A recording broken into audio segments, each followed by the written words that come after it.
e age de acordo com o caráter de Deus. Ele age de acordo com essa benignidade, com consciência de quem Deus é na vida dele, e isso o move, o coloca em ação.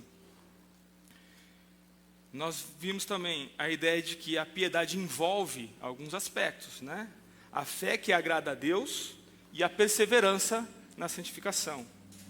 Então, a fé que agrada a Deus, ela produz em nós, em primeiro lugar, crer que Deus existe, crer nos seus atributos, conhecer quem Ele é. Produz em nós confiança na nossa posição como salvos, como eleitos, como filhos de Deus, adotados por Deus. Produz confiança exclusiva apenas na obra redentora de Jesus. Então, reconhecendo que nós não somos poderosos para nos salvar, né? Apenas Ele, apenas a sua cruz, a sua obra é a única eficiente e suficiente para a nossa salvação. A piedade também produz perseverança, né? A gente viu no exemplo da luta, do atleta. Então, reconhecer, né, o valor da piedade, eu me esforço porque eu tenho esse alvo, e esforçar-se porque a piedade ela agrada a Deus, né? Para agradar a Deus em tudo, em todas as áreas da nossa vida.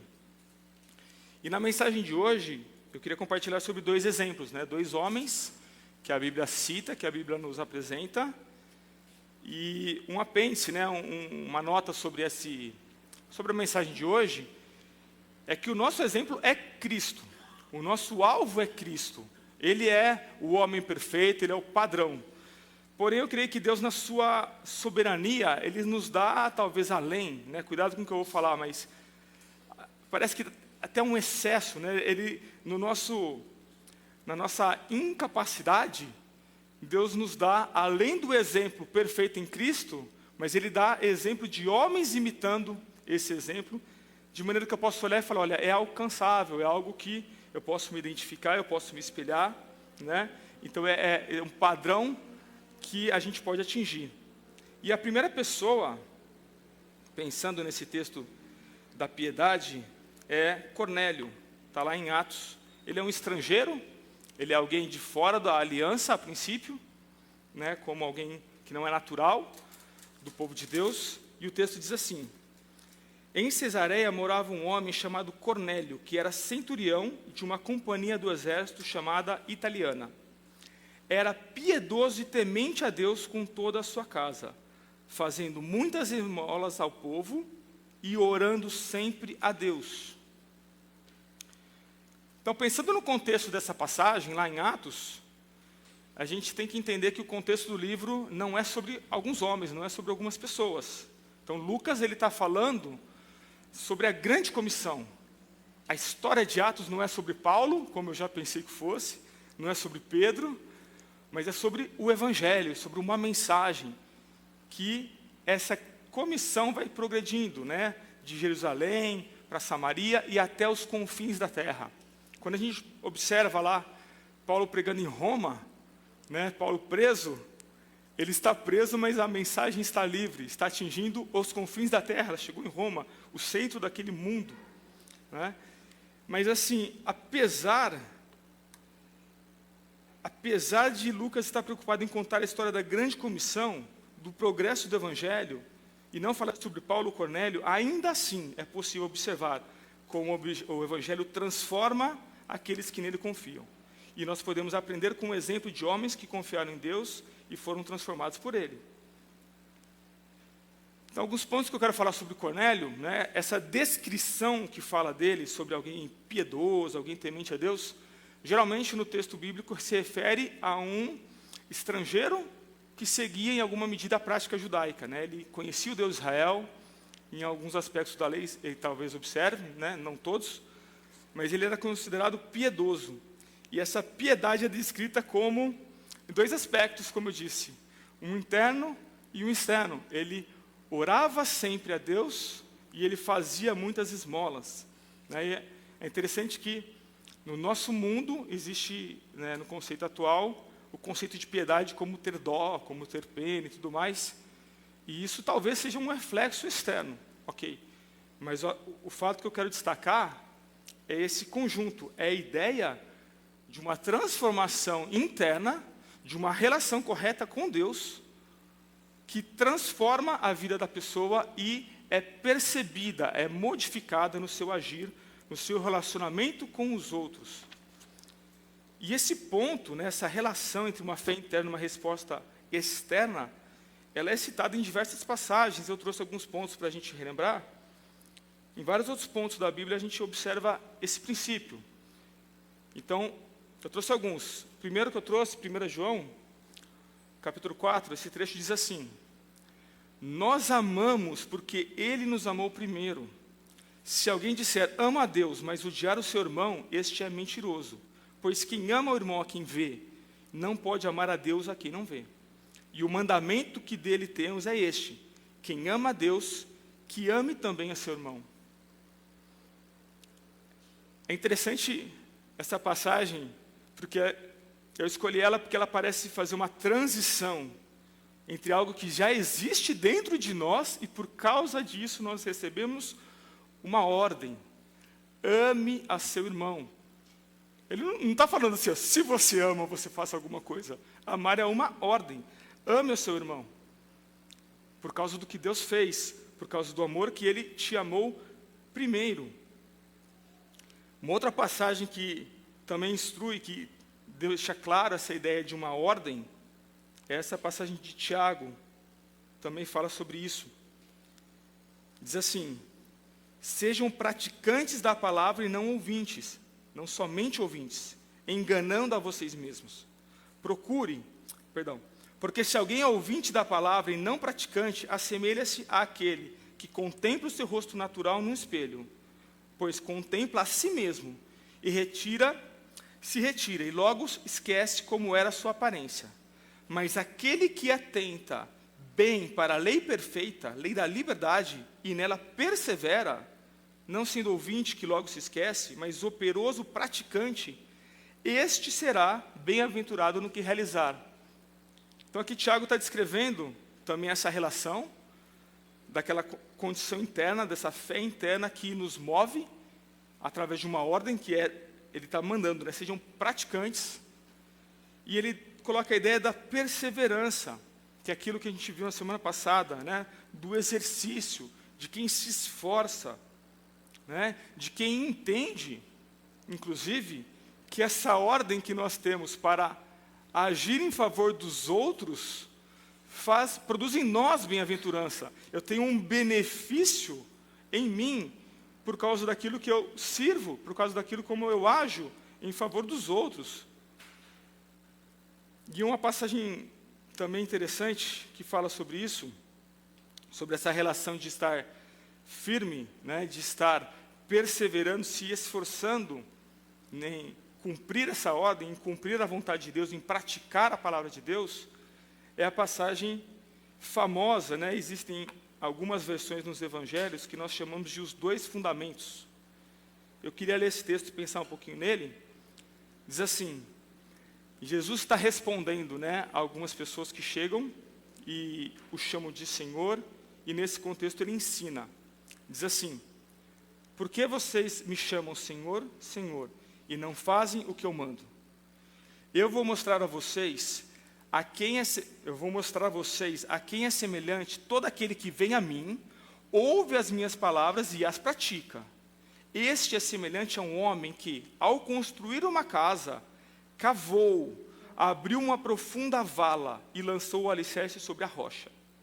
Quando veio a enchente, as águas bateram contra aquela casa e não a puderam abalar, por ter sido bem construída.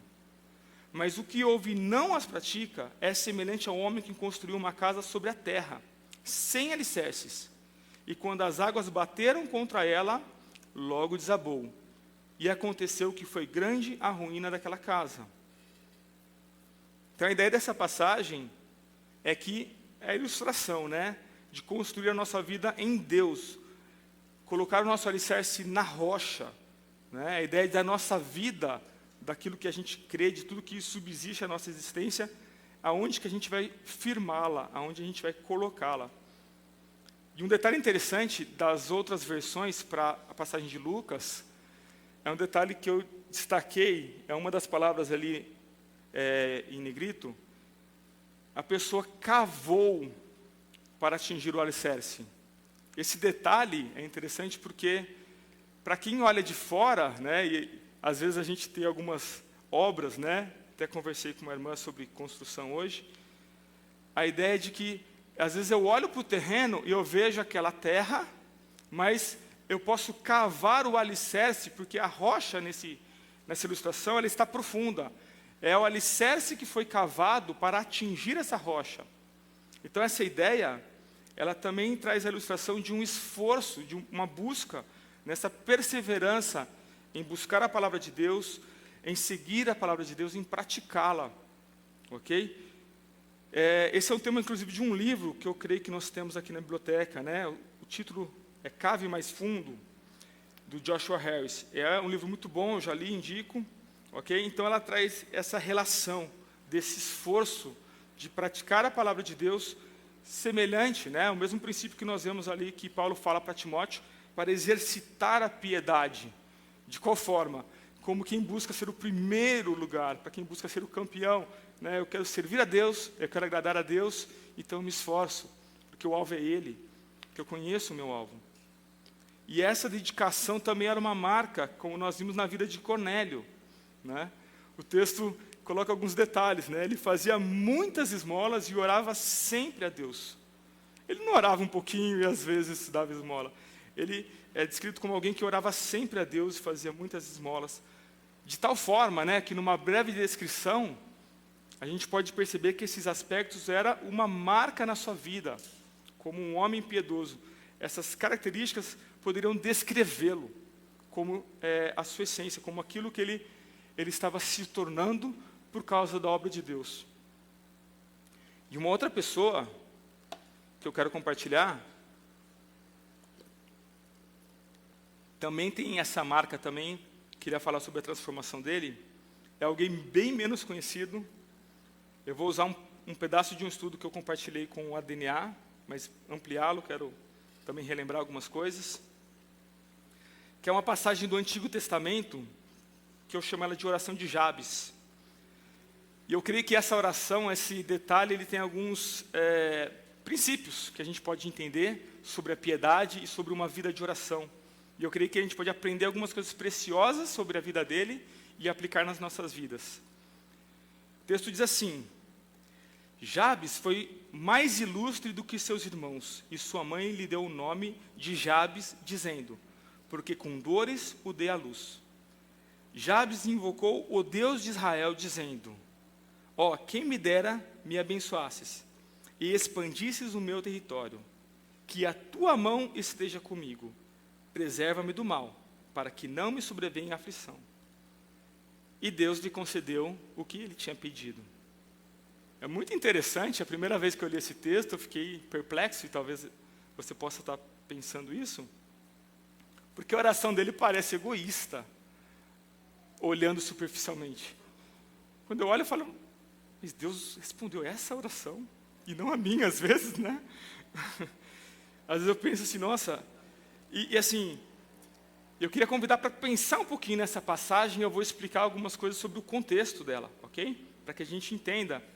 Porque a ideia que o cronista quer nos mostrar, dentro desse contexto, é que essa passagem ela é uma quebra na narrativa, ok? Jabes, primeiro ponto, né, ele é apresentado como alguém a ser admirado. Ele é ilustre dentre os irmãos. Né? Apesar do seu nome, ele significa dor, pesar, é um nome, né, sofrimento. É um nome que carrega muito significado.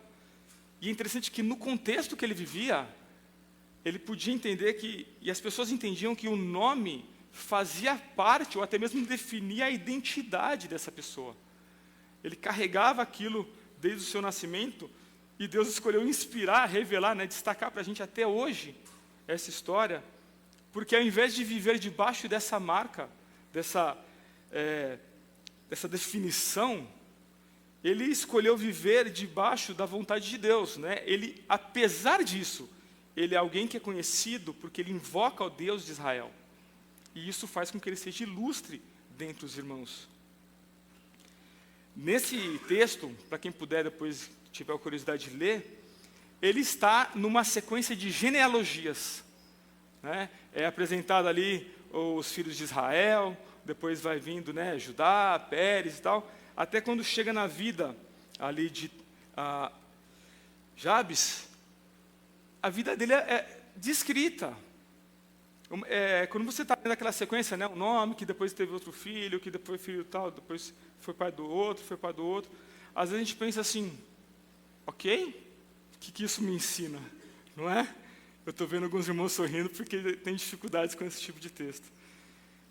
Mas o ponto é que essa breve descrição, quebrando a narrativa, pensando na nossa cultura, algo que talvez alguns aqui tenham esse hábito, ou lembrem dessa ideia, seria um pequeno texto, uma pequena marca que defina a vida dessa pessoa. E uma ilustração que eu pensei é a ideia de uma lápide, não é? Nós todos vamos ter a morte física se Jesus não voltar, e algumas pessoas escolhem colocar uma pequena mensagem numa lápide que traz uma pequena descrição da sua vida ou uma pequena descrição dessa pessoa. E eu creio que se eu pudesse olhar a lápide de Jabes, né, eu poderia ler assim, um homem de oração. Alguém que foi definido como alguém que orou a Deus. Essa definição não é que ele orou uma vez, entende? Essa característica dessa oração é tão presente que marcou a sua vida, ao ponto do texto revelar que, de certa maneira, define quem ele é, a sua relação com Deus, a maneira como ele chega diante de Deus. E eu queria considerar nessa oração 2 pontos importantes que o contexto do Antigo Testamento em geral, né? A oração de Jabes, ela estava de acordo com a vontade e com o caráter de Deus. Quando a gente pensa lá no início, lá no texto de Josué, no texto de Juízes, o povo está tomando posse da terra que Deus prometeu ao seu povo.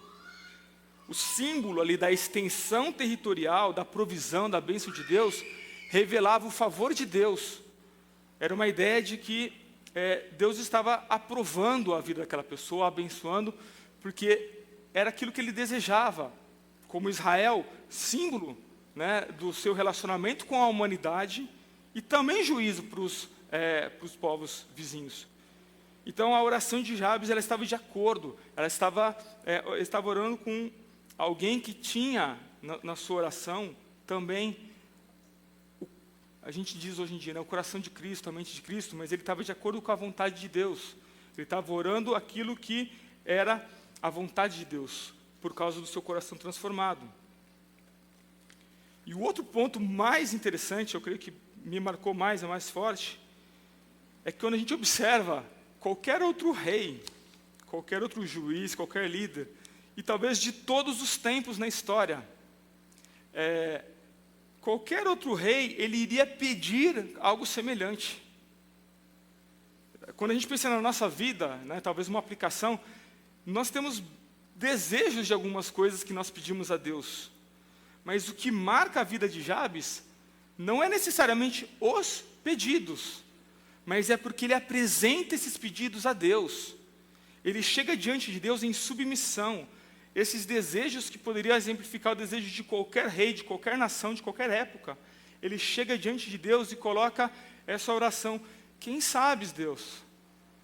De acordo com a tua vontade, Deus, eu submeto ao Senhor o meu desejo, aquilo que eu oro. Então essa oração, ela marca a vida de Jabes de uma tal forma que também revela, né, o seu coração, essa marca de alguém que foi submisso, de alguém que estava ali se entregando a Deus, confiando em Deus, se esforçando, né, nas suas obras e no seu relacionamento com Deus.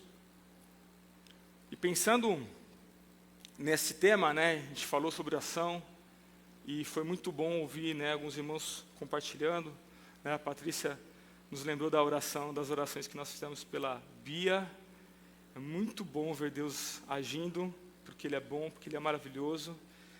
Mas eu queria compartilhar no final aqui 2 orações e pensar em características dela para o nosso ensino. Então, primeira de todas, a oração modelo, que a gente pode chamar assim, a oração que o Senhor nos ensinou. Eu queria ler e pensar um pouco sobre ela também. Diz assim, Jesus falando, né, também sobre oração, trazendo vários ensinos, ele diz assim: portanto, orem assim: Pai nosso que estás nos céus, santificado seja o teu nome, venha o teu reino, seja feita a tua vontade, assim na terra como no céu. O pão nosso de cada dia nos dá hoje, e perdoa-nos as nossas dívidas, assim como nós também perdoamos aos nossos devedores. E não nos deixe cair em tentação, mas livra-nos do mal, pois teu é o reino, o poder e a glória para sempre. Amém. Então eu queria pensar em alguns aspectos dessa oração, que a gente possa pensar também se esses aspectos, eu creio, também estavam presentes nas outras, né, na oração de Jabes e na oração de Jesus, que eu vou apresentar depois. Mas ele ajuda ajuda a gente a pensar nesse relacionamento com Deus, nessa oração que também revela um coração em transformação, um coração transformado.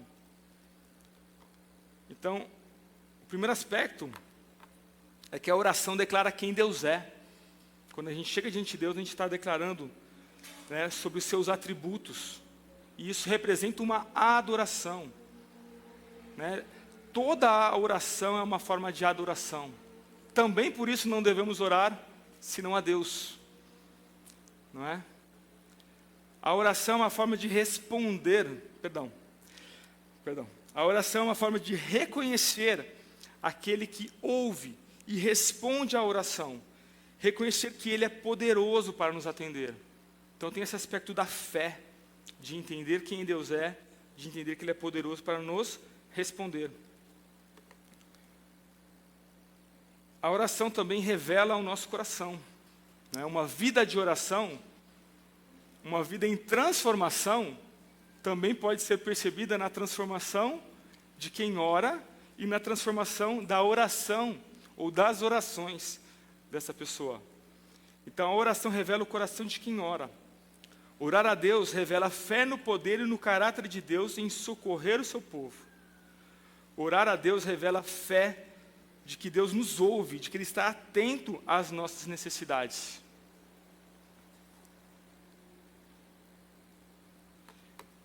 E o último ponto é: a oração é instrumento de relacionamento com Deus. É um meio para podermos conhecer e observar a transformação no coração de quem ora.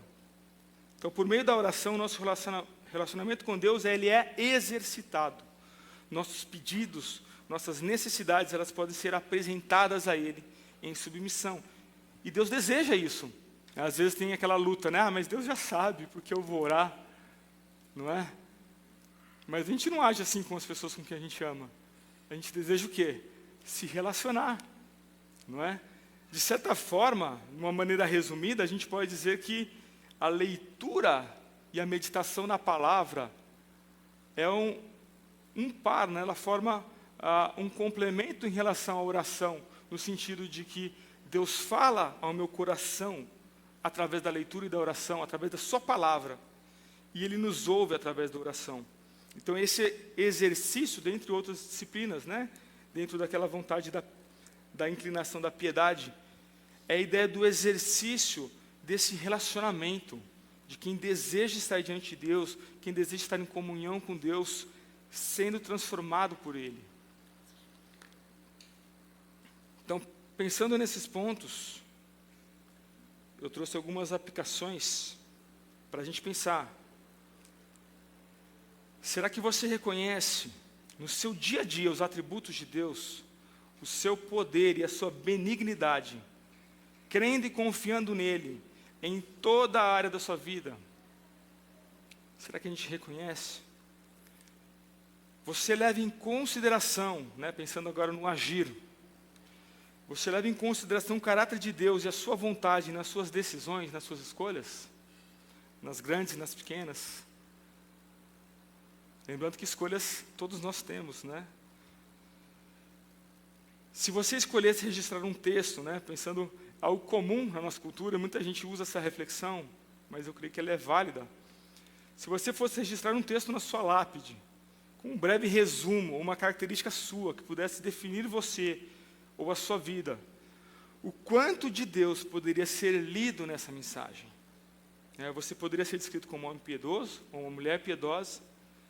Você poderia ser descrito como um homem ou uma mulher de oração, de boas obras. Como seria a sua descrição na sua lápide?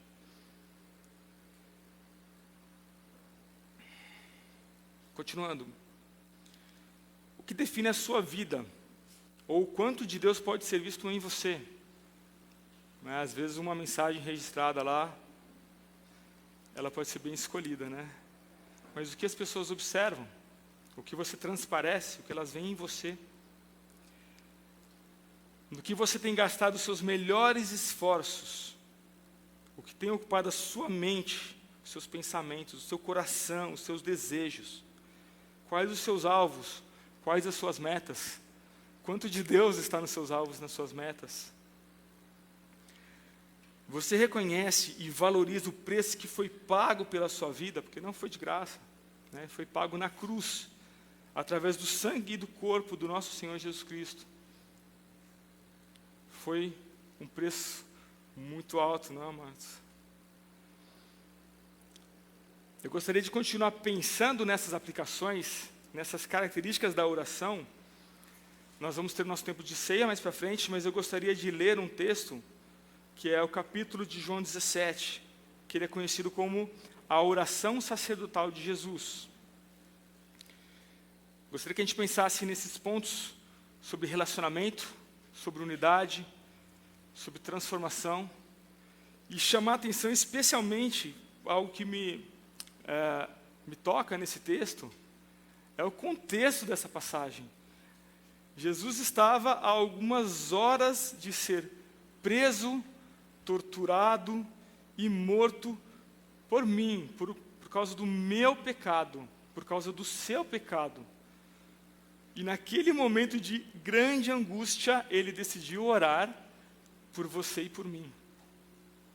Ele decidiu orar por nós e pela nossa comunhão na igreja. Amém? Vamos ler? Gostaria de pensar nesse texto. E depois a gente vai ter a ceia. Está ali já. Depois de dizer essas coisas, Jesus levantou os olhos aos céus e disse: Pai, é chegada a hora. Glorifica o teu Filho, para que o Filho glorifique a ti. Assim como lhe deste autoridade sobre toda a humanidade, a fim de que ele conceda a vida eterna a todos os que lhe deste. E a vida eterna é esta, que conheçam a ti, o único Deus verdadeiro, e a Jesus Cristo a quem enviaste. Eu te glorifiquei na terra, realizando a obra que me deste para fazer. E agora, ó Pai, glorifica-me contigo mesmo, com a glória que eu tive junto de ti, antes que houvesse mundo. Manifestei o teu nome àqueles que me deste do mundo.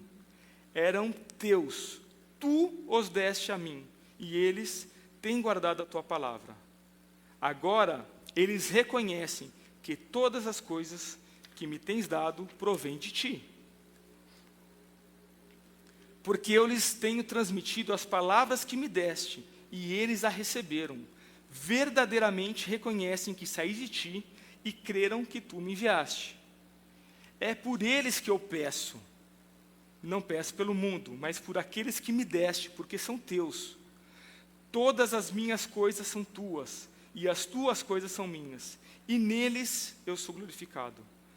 Já não estou no mundo, mas eles continuam no mundo, enquanto eu vou para junto de ti.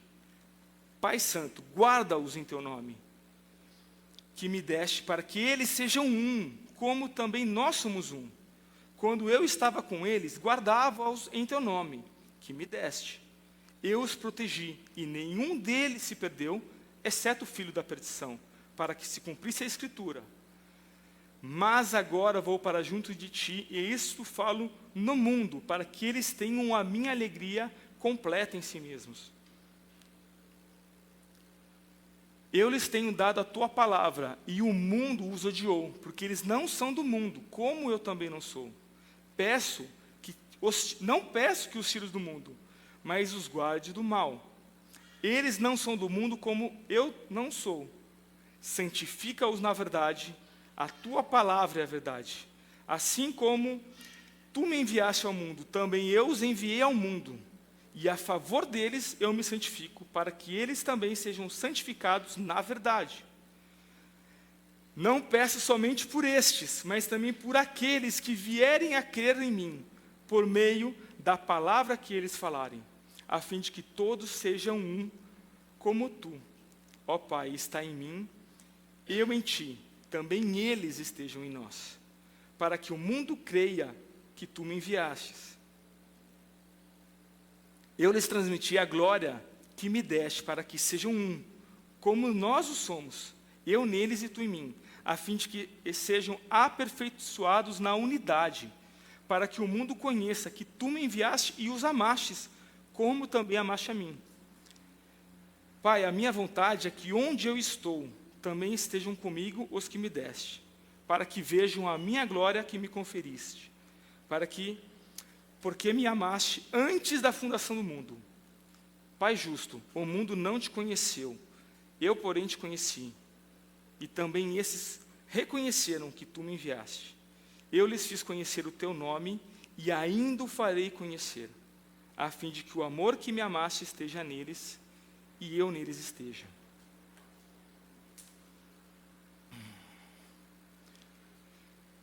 Senhor Deus, eu quero continuar na tua presença.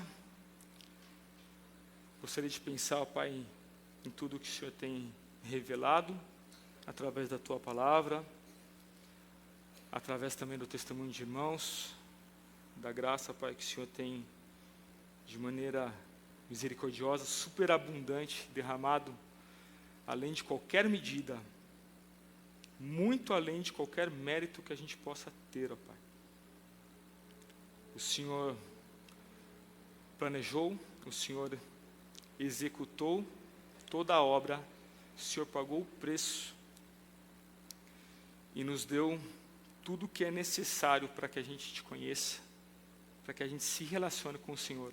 O Senhor nos deu a tua palavra, o Senhor estabeleceu a oração como meio, ó Pai, de relacionamento, Senhor. E o Senhor tem derramado sobre nós a tua graça, além do que a gente pode compreender, ó Pai. Eu te agradeço por isso. Eu te peço que o Senhor aplique nas nossas vidas, para que a gente compreenda, entenda e possa pensar também no momento da ceia, aquilo que o Senhor fez e a transformação que o Senhor tem operado nas nossas vidas, por causa de quem o Senhor é, por causa da tua obra, Pai. É por isso que eu oro, eu te agradeço em nome de Jesus. Amém, Senhor. Amados, eu vou conduzir a ceia. Eu gostaria de chamar quatro homens. Dudu, Eduardo Ming, Tiago, Rogério, por favor, Guilherme,